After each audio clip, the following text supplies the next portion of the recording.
Hi, everybody, and welcome to yet another fabulous episode of Sephra's Green and Greener Show. I'm Sephra Abraham, your host, and today my guest is Chandler Precht. She is a climate superstar. She is a director, a professor, and a student at Columbia University. We have so much to learn from her today. Hi, Chandler. How are you doing? Hi, I'm great. How are you? I'm so good now that you're here.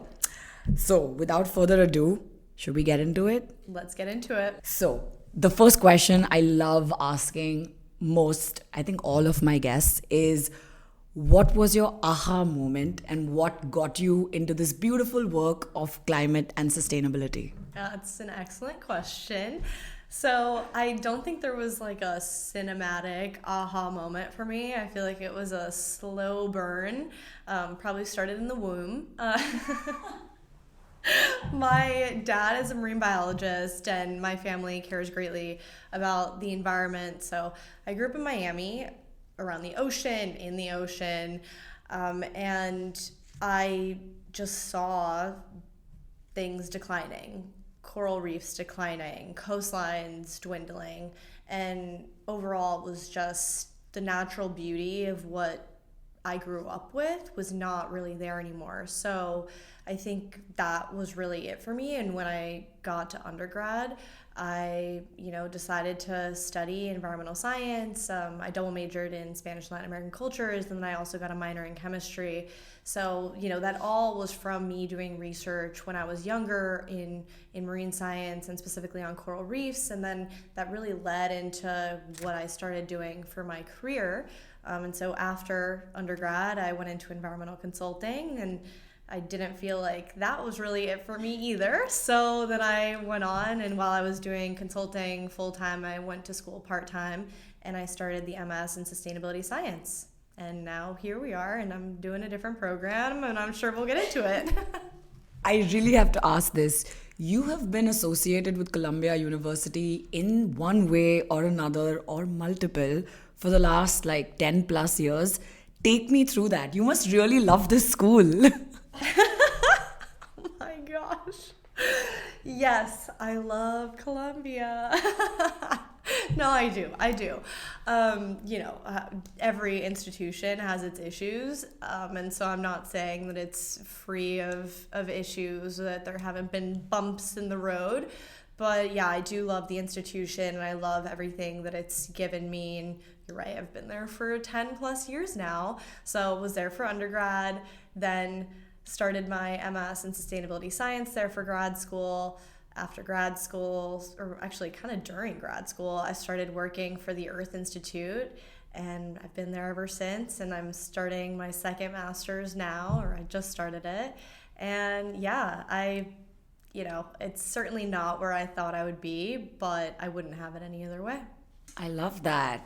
So, I want to get into your teaching, your professor career path, let's say. And that's the most interesting part to me, right? Like, you started teaching at the young age of 25. Yeah, it was probably 25, I think. Oh my God. But you've managed to inspire, I'm sure, hundreds of students along the way, right? And I'm sure of that because she's inspired me a lot. So, take me through that. What prompted you to be okay, I'm studying, I'm this, but now I want to teach people. How did that happen?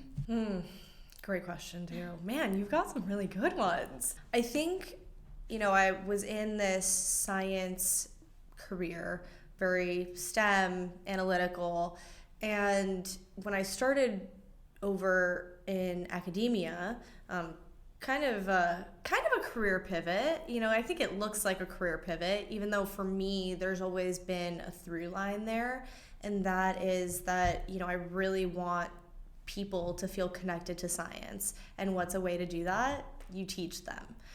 So that's really what it is for me. I was scaling up. So I know that it looks like a career pivot, but I think it's so rewarding to me to be able to really help teach and inspire this next generation of sustainability practitioners and professionals to go on and do this work. So, what is the name of the course that you teach? Has it been the same since you started out? Has it evolved? Like, what is it? I teach the Integrative Capstone Workshop, or a section of it, and I don't only teach the Integrative Capstone Workshop, but I actually oversee it as well. So we have students working in groups of 10 to 15 for a real world client, nonprofit or government agency. We only work with those two. And we try to match these students with these external clients to give them this real world experience. So while the course itself, the name hasn't changed, the topic has changed every semester that I've taught it. And you get this first-hand experience with so many fresh young minds, right, with new ideas.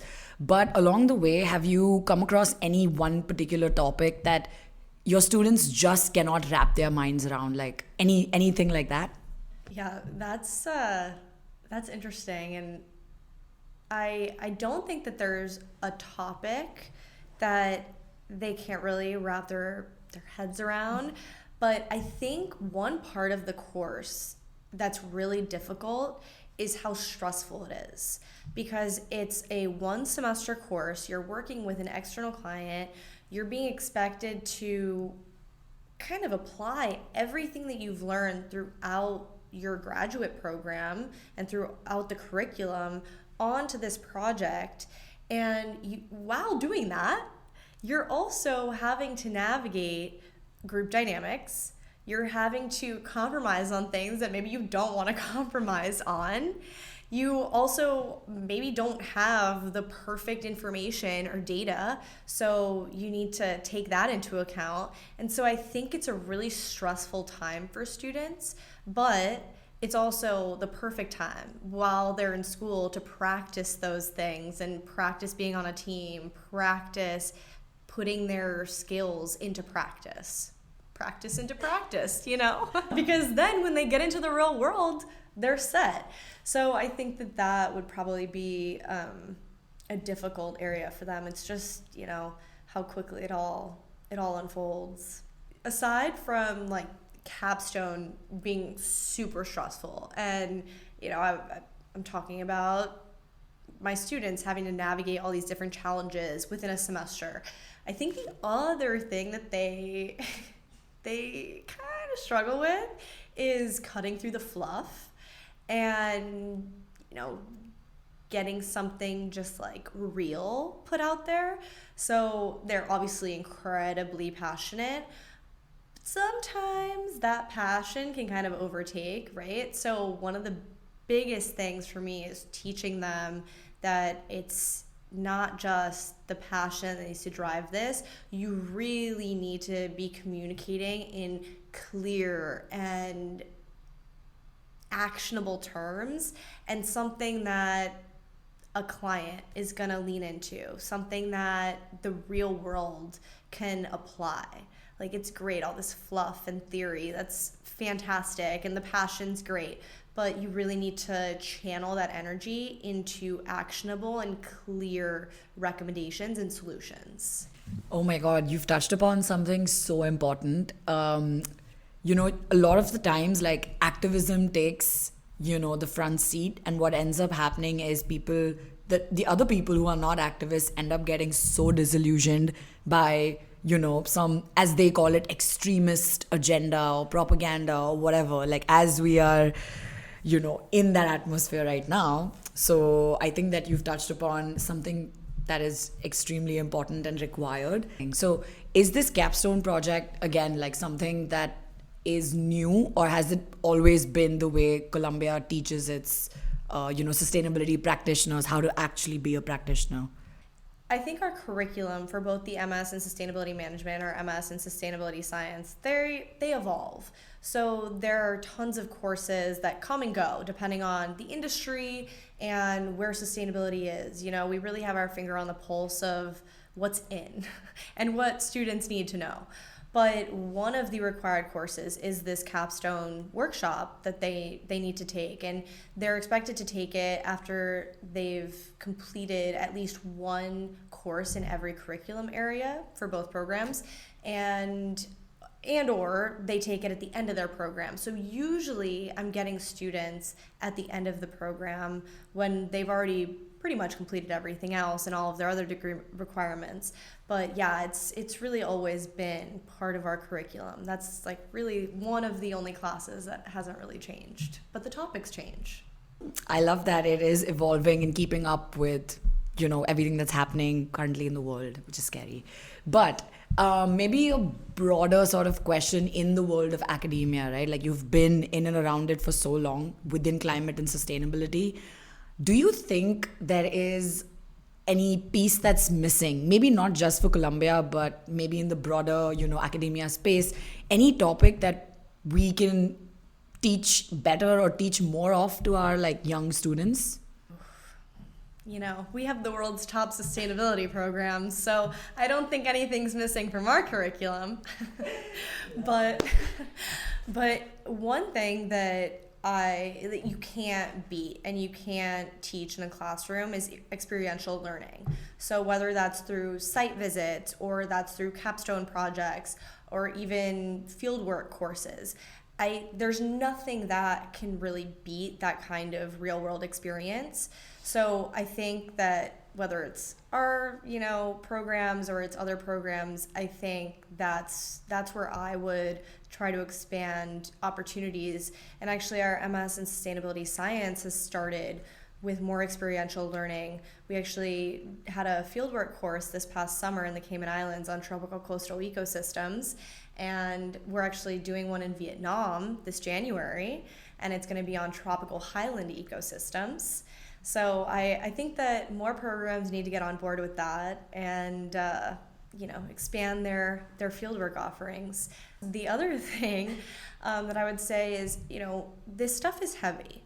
I think climate and sustainability topics, if you're looking at the data, it's pretty bleak and it's usually pretty negative. And so I think that it's worth training students to be optimistic, but also to maintain stamina, because it's really hard emotionally to constantly hear just negative news. So I think that, we really need to train our students from an emotional and social standpoint to really be in it for the long game. No, I love that. I think that makes complete sense. And maybe you brought me to my next line of questioning, which was about like research work and field work, right? And you rightly mentioned that it is so important, especially in the field that we're in. So does this course have a lot of field work attached to it? My capstone course? Yeah. So it could. I don't think my students have really gone out and done field work with it, but that's not to say they can't. I try to take them though to different sites and on different tours. So pretty much every capstone that's had to do with sports and sustainability, I've pretty much always brought my students to some sort of sporting event so they get to see what it's like to be in a stadium or arena, and whether they were working on waste in stadiums or biodiversity, they could see all of this stuff in practice. You nailed it. That's exactly what I was trying to figure. And maybe this is a little off topic, but you've also done a lot of like coral research. So take me through that. At what time in your life did you do that, and what was the outcome of it? Yeah, so I pretty much have done that, or was doing that, since I was in middle school. So started doing coral research in middle school and continued that throughout high school. And in college, I kind of switched a bit because there are no coral reefs in New York and I was going to college at Columbia. It's kind of hard to do coral research when you're in a place that doesn't have corals. But I've just always been intrigued by coral and coastal ecosystems. So that's what I did my research in. And, my parents have always pushed me and did push me to pursue a scientific path because I was good at it and I loved it. So now I think I want to move into, your role as a director at Columbia University.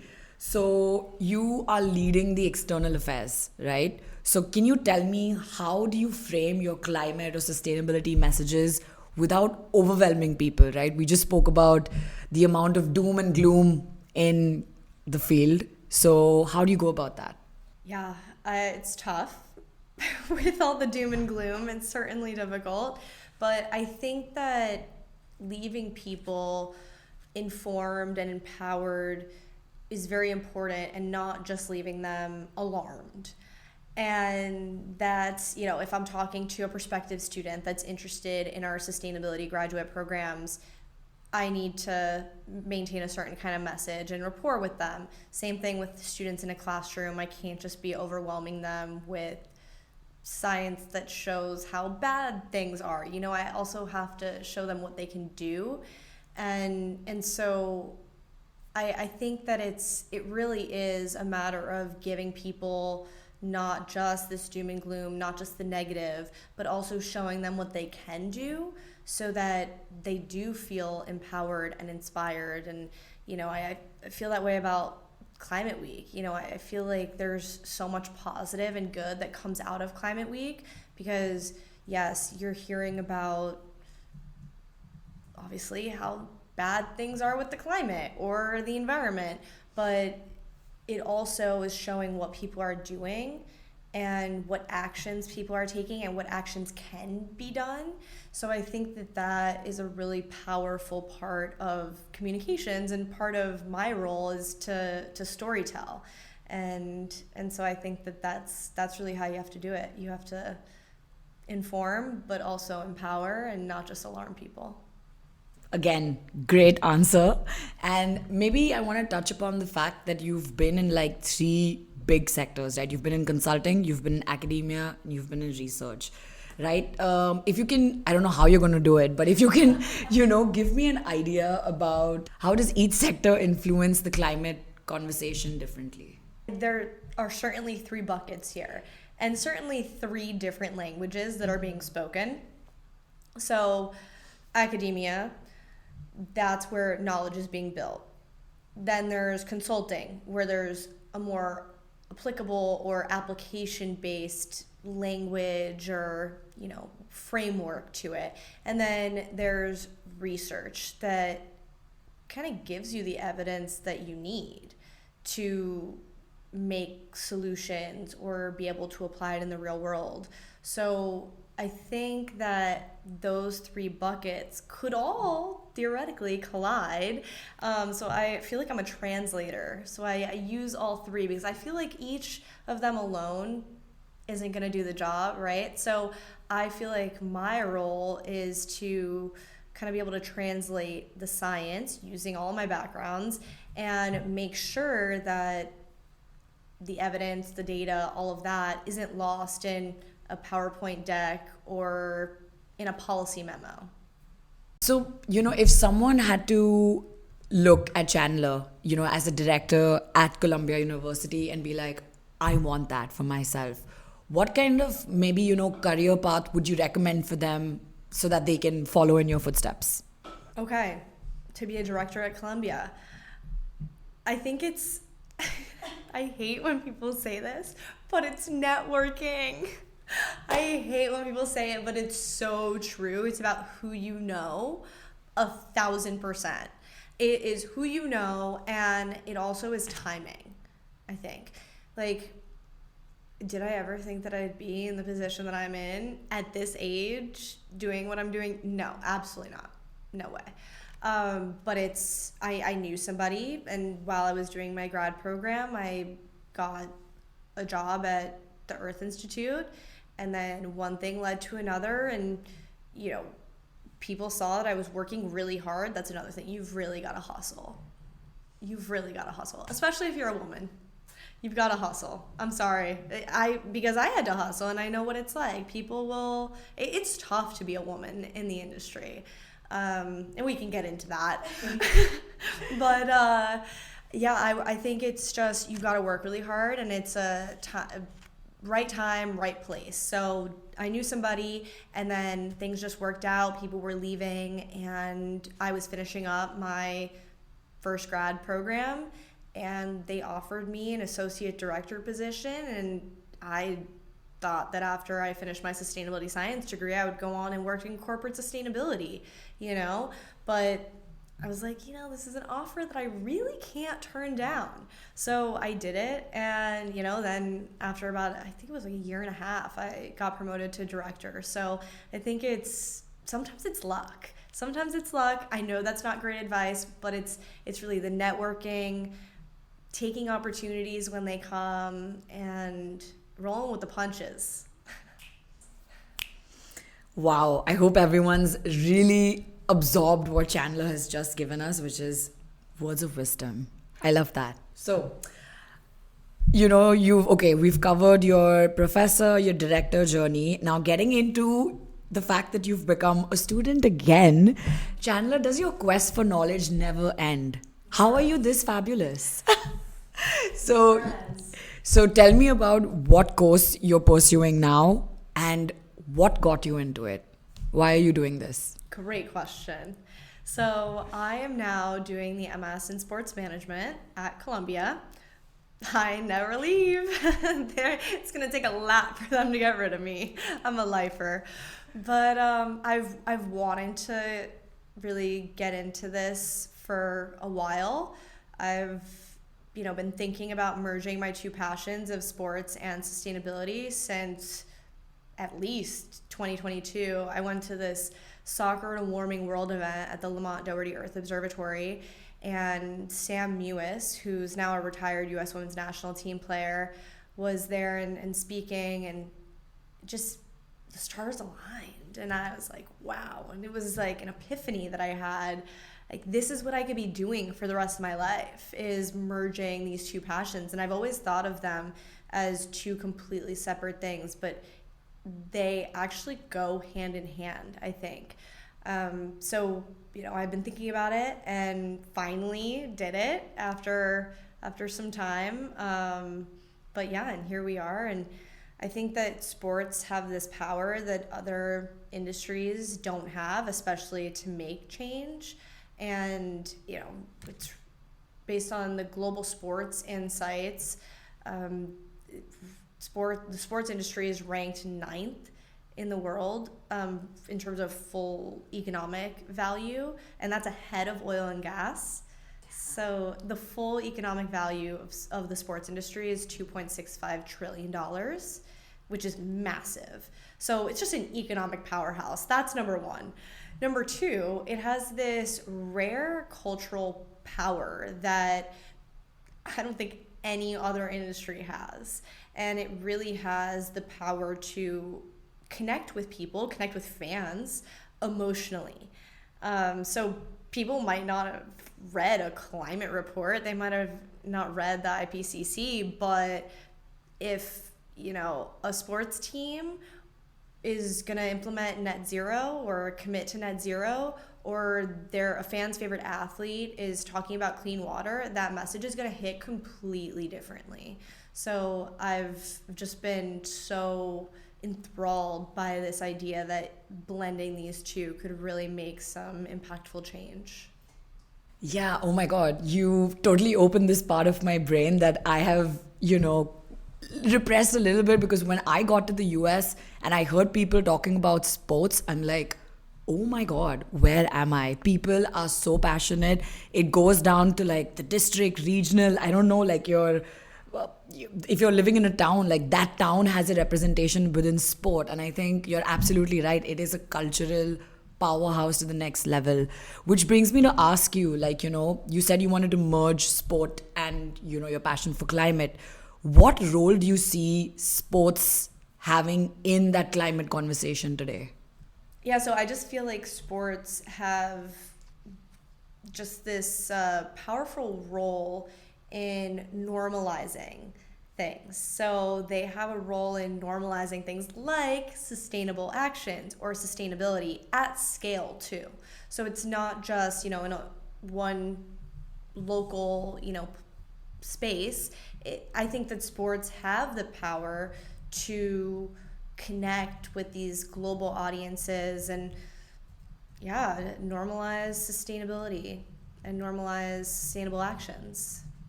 That is so interesting that you say that, and it prompts me to ask: is there an initiative or something mind-boggling you've come across recently that one of your favorite sports teams or any other sports team has enacted within climate and sustainability?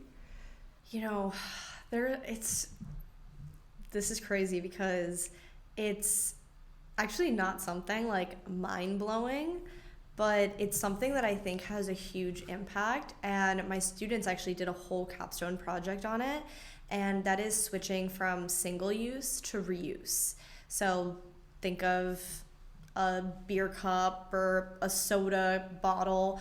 Those things are single use at stadiums for the most part. And you just, at the end of a game, you look and the trash cans are just piling over, and there's so much trash that's accumulated at the end of sporting events. So, I think that one of the best ways to actually reduce the amount of waste you have and your carbon footprint is to start implementing reuse in your stadium. Make people return it at the end of the night or when they're done with it, and then get a different one, and then you wash them and they enter the cycle again. So I think that's although I don't think it's really I don't think it's like mind blowing, but I think that little change could have so much power for us from a waste and carbon emission standpoint.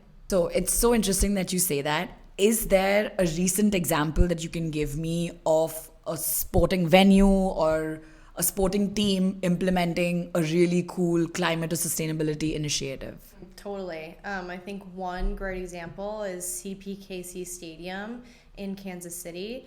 I mean, that's where the Kansas City Current from the NWSL play, and they're doing a great job at implementing reuse in their stadium, because really what's great about them is they started with reuse from the time they opened. So from the moment they opened, they had reuse in their stadium. And I think going forward, if a lot of stadiums are actually going to start being built, I mean, Nissan Stadium in Tennessee, where the Tennessee Titans play, they're building a whole new one that'll open in 2027, I believe. I think that these stadiums should start doing this from the get-go. I don't think they should start with single use. I think they really need to start with reuse. And CPKC is a great example of that. They did it and it's working really well. So, can you give me any other example of a sporting team that has, taken on an initiative within the climate/sustainability space where they've seen long-term cost savings? So there are plenty of stadiums, teams, leagues that have implemented sustainability initiatives that have cut costs. A lot of them will not outright say what their cost savings are. But you take Climate Pledge Arena in Seattle, they are on 100% renewable energy. They have on-site solar. There are obviously cost savings there. And I don't think people really think about that. Like, you really do save when you start using renewable energy or when you are producing your own energy on site. Okay, you've given us some great examples. Let's get a little creative here, right? So if you could design your ultimate sustainability initiative for a sporting organization, what would it be? So I came up with an idea in 2022. I was at this stakeholder challenge dinner with the Advanced Energy Group, and it was about clean transportation. And the idea that I came up with, and this is the first time that I really started voicing my ideas around sports and sustainability, was at this dinner. And I came up with this proposal, if you will, to kind of transform Yankee Stadium into an electric vehicle charging hub. And everybody at my table was all over it. And I was like scribbling all of these notes on this menu that they had and whatever. But yeah, I think that although that would take a long time to implement, there's a timeline for all sustainability initiatives, and it would take a lot of capital. I do think it would be really cool for a stadium to serve as some sort of EV charging hub or some other kind of sustainability related hub. So yeah, that's the initiative that I came up with way back. Again, the sport into sustainability intersection is so interesting. And is there anything that the sustainability world can learn from the sporting culture, that we spoke about just now? Yes, teamwork. Teamwork makes the dream work. I believe it. I really think that it's gonna take everybody working together on this. I said this when I was moderating a Climate Week event this year. I said you have to show up every single day like it's game day. And athletes do this all the time, teams do this all the time, where they show up to practice not knowing that they're going to win the game or not knowing they're going to win a trophy or a medal. They show up anyway because it's what they love doing. And so I think that that's what we need to continue doing, and we've got to keep showing up, and you do it as a team. And I think that playing for the planet or protecting the planet is the ultimate team sport. If there's been ever a team sport, it is protecting our planet. I love that. And I think maybe one of the questions that I was dying to ask you before, actually, I'm just going to ask you now, because you've been so heavily involved in the sporting world here. Can you give me your favorite sports people? All right. So Alex Morgan, come on. Lynn Williams. You have Mia Hamm, who's now retired, but trailblazer, that one. Trinity Rodman. There are so many. I love that you have so many, women on your favorite athletes. And that brings me to the question, can you tell me a little bit about the growing, women's sports in the US today? Oh, yeah. I feel like it grows every day. Viewership is up more than it ever has been. Media rights deals are up. There are more fans than there have ever been, getting on board with women's sports or finally watching. It's taken them long enough, but it's absolutely growing, and I don't even think that it's hit its peak. I think that it still is it's gonna keep growing, and I think we're going to be seeing it for a while, and I think we could surpass some of the men's sports. I can't wait for that to happen. Oh my God. It's like one of my dreams to see that happen, and to see that the United States has really pushed and, seen actual progress in that just warms my, my younger heart, if you will, because I grew up not having too much, representation, or not knowing who to look up to like inspire me to continue playing. So it was always the male athletes. But to hear this from you today is amazing. So, that makes me want to ask you one more question is, you've had so many students in the last 4 years of you doing this. What is something that you think you have learned from your years of teaching, your students? I'm going to cry. I learned so much from them. It's crazy. I actually say that I feel like I learn more from them than they learn from me, because they come in with all this creativity and energy that is just so inspiring. And it's funny, whenever we start a capstone project, or I start a semester and I introduce the project, I always have one way of going about an issue or kind of solving a problem. So I have this one kind of methodology, right? Whatever problem it is or whatever, we're working on, I always go into the semester thinking one thing. This happens every semester. Always go in thinking one thing. And by the end of the semester, I'm just like blown away by their creativity and how all of these diverse perspectives and voices can really come together to do something way better than like what I had formulated. So I think that that's something that I've learned, and it's reinforced every semester, is that there's not just one right way of doing something. There's not one solution to a problem. There are so many ways that you can go about solving different challenges that you have, whether they're sustainability related or not.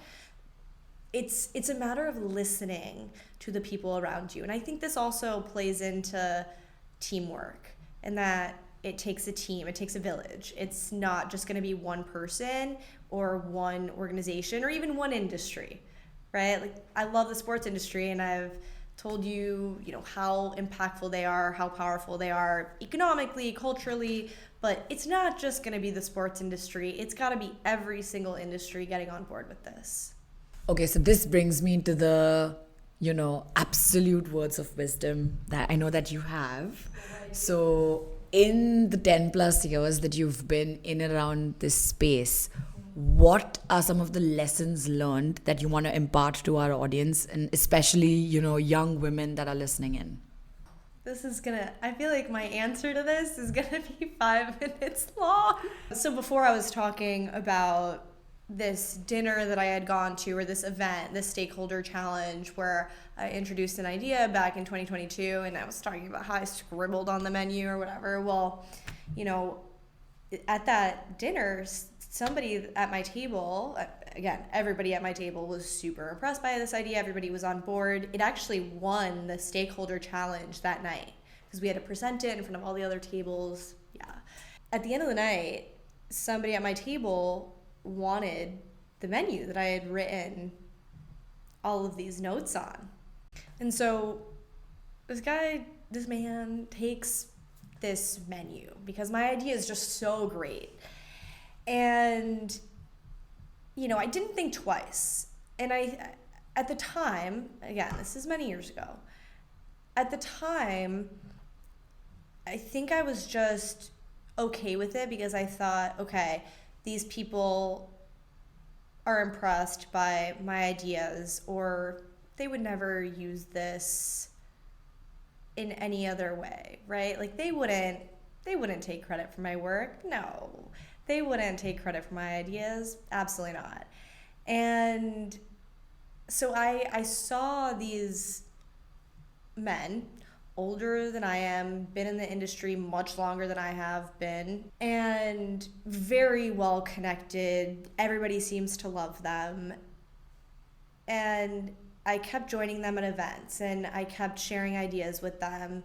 And, over time, that changed and that shifted. And soon enough, any idea that I had been, and that I had shared with them, had been repackaged into somebody else's ideas. Whether that's from, a work idea or a work initiative to a panel, right? Like, anything that I had ever shared with one person or multiple people that I trusted, and they happen to be men, they were all of my ideas were taken and repackaged as somebody else's. And so I think that the biggest piece of advice for anybody, but especially young women, is always take credit for your work. I think that there's so much power in using I built this, I designed this, that was my idea. I really think that women need to be okay using their voice. And we've been taught from the time we were kids to not, speak out, or to not come across as bossy or rude. Or too much. They don't call men that. So, I was so wrong in thinking that somebody wouldn't do something like that to me, or that some people wouldn't do something like that to me, but they did. And so it's really important to, like I said, take credit for your work, take credit for your wins, document it, post it. It's not, how do I put this? It's not bragging. It's stuff that you've done. And the other thing that I'll add to this is it's okay to not be liked. Not everybody's going to like you. And it's okay if not everybody's cheering for you. That's fine. you're not doing the work to be liked. You're doing the work to make an impact. So I think that has really been a learning experience for me, is that it's okay that not everybody likes you because you don't like everybody. And, I think reputation beats likability, and I think receipts beat the rumors. Oh my God, is that the title of your next record, man? Wow. That was incredible. I hope, all the young people, young women especially listening in, take note of what Chandler's just shared, because that was intense and I felt it. I can't imagine, that you had to go through that, but you're here and you're killing it. So I know that your advice was just spot on. Thank you, Chandler. So I think that sort of brings us to the end of this awesome podcast. Thank you so much, Chandler, for sharing your thoughts.